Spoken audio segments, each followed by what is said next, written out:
Partha बिलबिलाए, ED सख्ती बढ़ाए, सबूतों का जखीरा ममता को फंसाए, बंगाल में हो गया बड़ा खेला। नमस्कार, सुलगता सवाल में आप सभी का स्वागत है। मैं हूं आपके साथ कांची बंसल।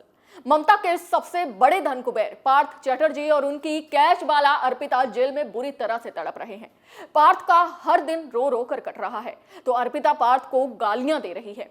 इसी बीच दोनों के कारनामों का सबसे तगड़ा सबूत सीबीआई के हाथ लग गया है, जो खुलासा कर रहा है कि पार्थ चटर्जी ने कैसे और किन किन लोगों के जरिए काली कमाई से अपनी तिजोरी भरी। इस सबूत के बाहर आने के बाद तो पार्थ और अर्पिता का जेल से बाहर आना भी मुश्किल हो गया है। दरअसल सीबीआई को 50 ऐसी ओएमआर शीट्स हाथ लगी हैं जिसमें 10 अंक मिलने वाले अभ्यर्थियों को टॉप दिखाकर नौकरी दी गई और उनसे मोटी रकम वसूली गई। पार्थ के इस कारनामों से अब तमाम सवाल सुलग रहे हैं।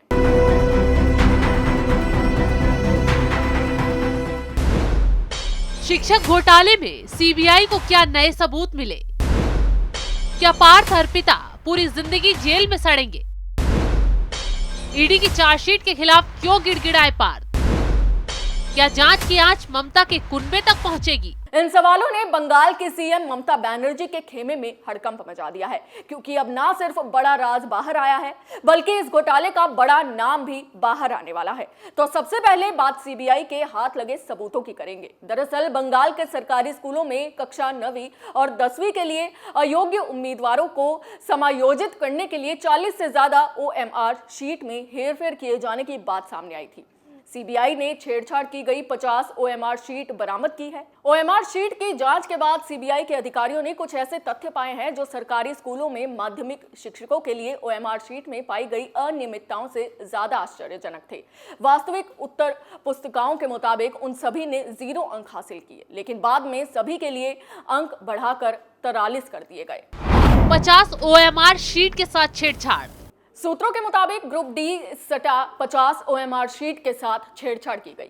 उम्मीदवारों के लिए ओएमआर शीट की जांच से सामने आया कि लिखित परीक्षा में 0 स्कोर करने के बावजूद कई उम्मीदवार अंतिम मेरिट लिस्ट में सबसे आगे रहे। सीबीआई सूत्रों की माने तो सिर्फ 10 जिलों में की गई छानबीन से पता चला है कि 50 ओएमआर शीट के साथ छेड़छाड़ की गई थी। जांच अधिकारी जब बाकी जिलों में ओएमआर शीट की जांच करेंगे तो ऐसी कई अनियमितताएं सामने आ सकती हैं। सबसे बड़ा खुलासा तो यह है कि इन लोगों से भारी भरकम रकम वसूली गई, वो रकम जो पार्थ चटर्जी की कैश वाला अर्पिता मुखर्जी के घर से बरामद हुई है।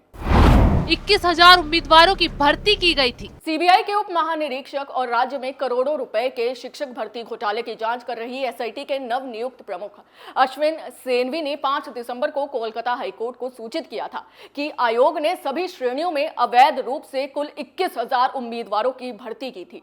उन्होंने ये भी कहा था कि भर्ती के मुख्य पैनल से लेकर प्रतीक्षा सूची तक भ्रष्टाचार के सबूत हर जगह थे। सेनवी ने कहा कि नवंबर 2021 में रैंक जंपिंग के आरोपों के आधार पर जांच शुरू हुई, लेकिन हार्ड डिस्क बरामद होने पर ओएमआर शीट के साथ छेड़छाड़ का मुद्दा सामने आया है।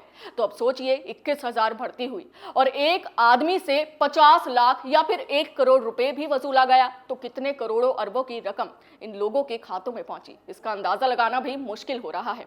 इस खुलासे ने जेल में तड़प रहे पार्थ चटर्जी और अर्पिता मुखर्जी की मुश्किलें और ज्यादा बढ़ा दी हैं। वैसे ही पार्थ चटर्जी ईडी की चार्जशीट को लेकर कोर्ट के आगे गिड़गिड़ा रहे हैं और कह रहे हैं कि चार्जशीट में उन पर थोड़ा रहम बरसा जाए। दरअसल पार्थ चटर्जी ने शिक्षक भर्ती मामले में शहर के सत्र न्यायालय में दायर ईडी के पूर्ण या अतिरिक्त आरोप पत्र से उन्हें छूट देने के लिए अर्जी दाखिल की। उन्होंने ये अर्जी नगर सत्र न्यायालय में एक वकील के जरिए दी और रहम की भीख मांगी। आपको बता दें कि ईडी ने 7 दिसंबर को बैंक शालकोट में सप्लीमेंट्री चार्जशीट दाखिल की थी। ईडी के साथ साथ सीबीआई भी इस मामले की जांच कर रही है। दोनों ने ही अपनी जांच में पार्थ चटर्जी को घोटाले का मास्टरमाइंड बताया है। इस चार्जशीट में टीएमसी नेताओं पर तगड़े तगड़े खुलासे हुए हैं। चार्जशीट में ईडी ने प्राथमिक शिक्षा बोर्ड के पूर्व अध्यक्ष और तृणमूल विधायक माणिक भट्टाचार्य के खिलाफ भी कई दावे किए हैं। इसमें माणिक के साथ साथ उनके बेटे, पत्नी और तापस मंडल का नाम भी शामिल है। पार्थ ने उस चार्जशीट से छूट के लिए आवेदन किया था। आपको बता दें कि ईडी ने 19 सितंबर को मामले में पहली चार्जशीट पेश की थी। इसमें पार्थ चटर्जी, अर्पिता मुखर्जी समेत 6 और कंपनियों के नाम शामिल थे। पार्थ चटर्जी को पहला आरोपी बताया गया। वहीं अतिरिक्त चार्जशीट में ईडी ने माणिक भट्टाचार्य की भूमिका के बारे में विस्तार से जानकारी दी है। पार्थ चटर्जी ने अतिरिक्त चार्जशीट से छूट के लिए आवेदन किया था। सूत्रों की माने तो अतिरिक्त चार्जशीट में माणिक के साथ अपने जुड़ाव को दिखाने के तरीके पर पार्थ चटर्जी ने आपत्ति जताई है। पूरा घोटाला कर करोड़ों की रकम पचाकर पार्थ चटर्जी अब ईडी के आगे रहम की भीख मांग रहे हैं। पता है ये चार्जशीट बिल्कुल भी छूट नहीं देगी। ये चार्जशीट ही जेल से बाहर निकलने में रोड़ा बनेगी। उससे पहले ही नई नौटंकी दिखाते हुए पार्थ रो रो कर दिखा रहे हैं। सिर्फ पार्थ ही नहीं, माणिक ने भी इमोशनल कार्ड खेलना शुरू कर दिया है। माणिक चार्जशीट देखकर रो रहे हैं कि उन्हें चाहे जान से मार दो, लेकिन मेरे पत्नी बच्चों को मत घसीटो।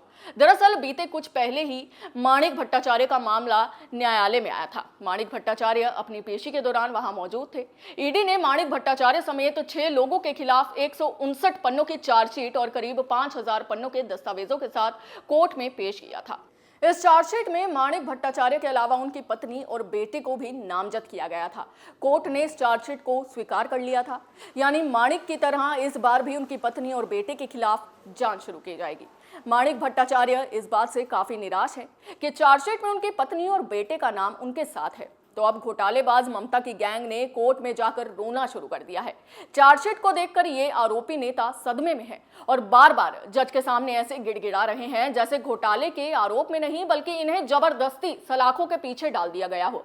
लेकिन धीरे धीरे जांच एजेंसी के हाथ जो सबूत लग रहे हैं वो जल्द ही इस घोटाले की एक एक कड़ी को सुलझा देंगे, जिससे घोटालेबाजी की पूरी गैंग का भी पर्दाफाश हो जाएगा। क्योंकि हाईकोर्ट के जज पहले ही खुलासा कर चुके हैं कि शिक्षक भर्ती में पार्थ माणिक के अलावा भी कई बड़ी मछलियां अभी फरार हैं, जिन तक पहुंचना बेहद जरूरी है। ऐसे में कोर्ट का ये इशारा ममता बनर्जी तक पहुंचता है।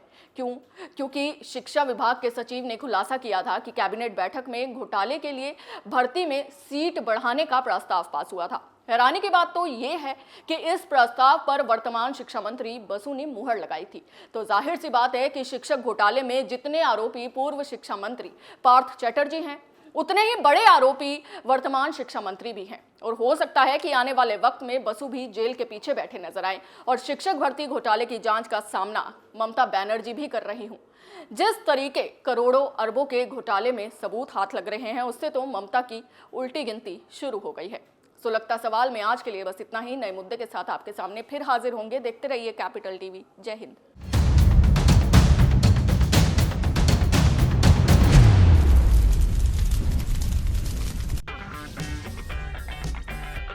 अगर आपको हमारा वीडियो पसंद आया हो तो इसे लाइक करें, हमारे चैनल को सब्सक्राइब करें और हाँ, बेल आइकन दबाना ना भूलें ताकि आप तक हमारे वीडियो की नोटिफिकेशन पहुंचती रहे।